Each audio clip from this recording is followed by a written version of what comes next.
สบายดีทุกทานเจ้าสบายดีทุกทานเจ้ามื้อนี้แอดมีเหรียญงามๆมาแบ่งปันอีกแล้วเจ้าเหรียญพระสังกระจายรุ่นเศรษฐีเงินล้านเนาะออกวัดไซสมซืน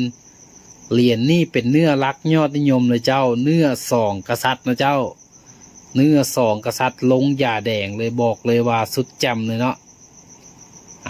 มาเบิ่งกันเจ้าโอ้โหงามแหงเจ้าเหรียญนี่นี่ลงหย่าสบายคัดเงาเลยเจ้าเด้อลงหย่าสบายทองคัดเงาเจ้าเนื้อสองกษัตริย์ลงหย่าแดงนะเจ้าหรือว่าเนื้อสองเคพระสังกระจายรุ่นเศรษฐีเงินล้านนะเจ้าพร้อมขอบจับเพชรสีแซดแบบนี้เจ้าเพชรอ้อมขอบเลยเจ้าองค์นี้แอดเลียมกันน้ำพร้อมหอยเลยเด้อเจ้าท่านได้สนใจทักเขามาล้มกันได้นะเจ้ามีราคาแบ่งปันเบิงด้านหลังโอ้โห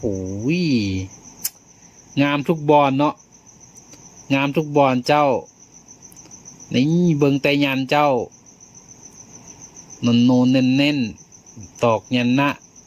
ตอกโคตรยันนะมหาเศรษฐีเจ้าเบอร์137เด้อเหรียญนี่137เจ้าโอ้โหเหรียญสภาพแซมเลยเจ้างามๆเลยเจ้านี่เนาะงามๆเลยเจ้าใบหน้าคมลายเหรียญนี่ขัดเงาอีกเนาะนี่ขัดเงาเลื่อมๆเลยเจ้าเนื้อรักรายการยอดนิยมเด้อเจ้าเหรียญนี่พระสังกระจายรุ่นเศรษฐีเงินล้านเนื้อ2Kหรือ2กษัตริย์เจ้าท่านใดสนใจทักมาเด้อเจ้าขอความหรือว่าเบอร์ว่าแดบในหน้าเฟซเลยเจ้า